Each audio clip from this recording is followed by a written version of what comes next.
my parents were separated when I was really little. Like before I was even born. It was a sort of one night sort of thing. Except it was in the day. In a meadow, where my father went to watch my mother pass by each day. Anyways, I always knew who she was, and I would see her cross by each day. I mean, of course. Who doesn't? But she was never really around. I mean, not around.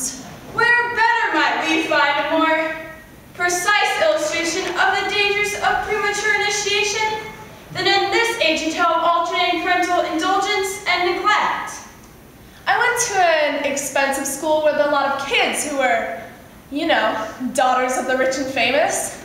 And one day, we're on the playground, and this one girl, Phaeton, she goes to me, "So Phaeton, blah, blah, blah, who's your mother? What does she do? Yeah." So I tell her, my mother's the sun.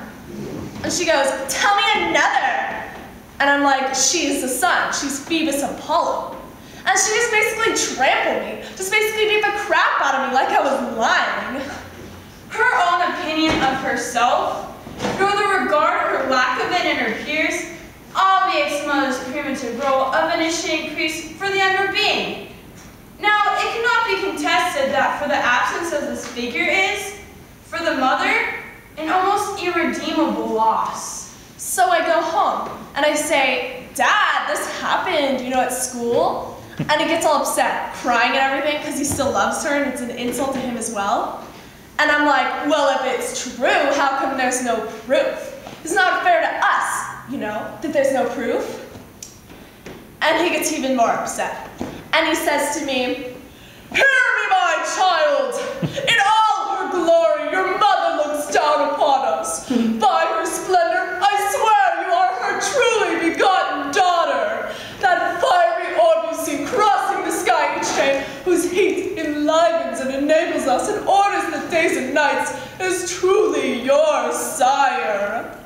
Believe me, my darling. Blah, blah, blah."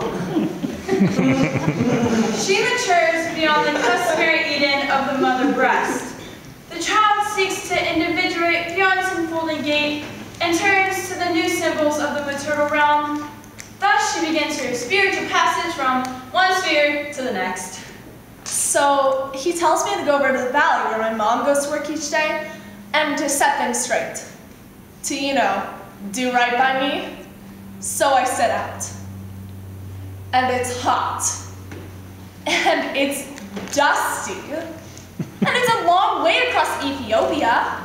And part of the time I hitch, and the other part of the time I walk, and finally I get there. And the hill is steep. But this passage is never easy. At the door are my mom's secretaries.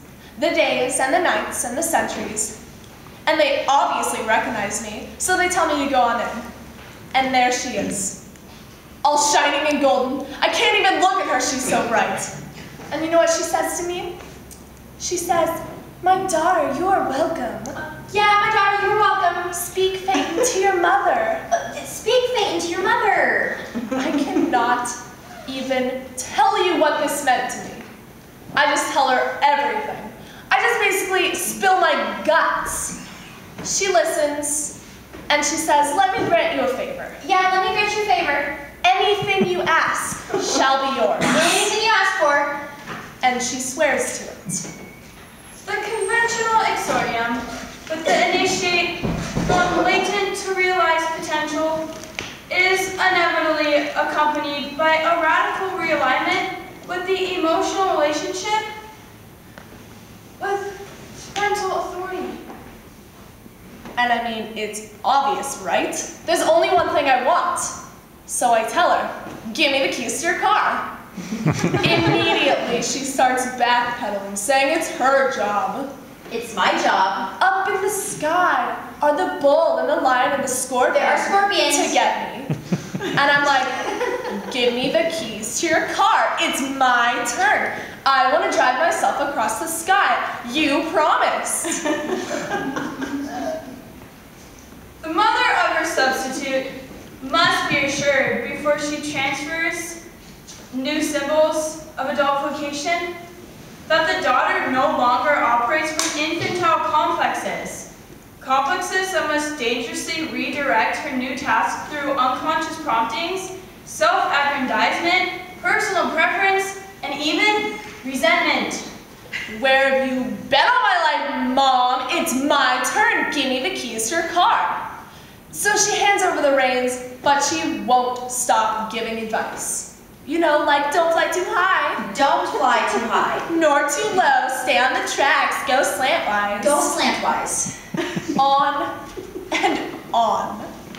But I didn't listen. These are the earliest forms of science. It was over before it had even begun. It was chaos, okay? Like no one was driving. My knees were weak. I couldn't see because of all the lights.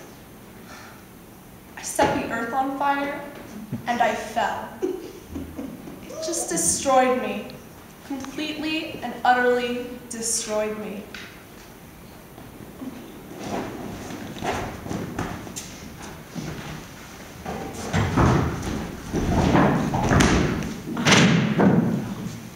It has been said that the myth is a public dream. Dreams are private myths. Unfortunately, we give our mythic side scant attention these days. As a result, a great deal escapes us and we no longer understand our own actions. So it is important and salutary that we no longer speak of the rational and easily understood, but of the enigmatic things, the irrational and the ambiguous.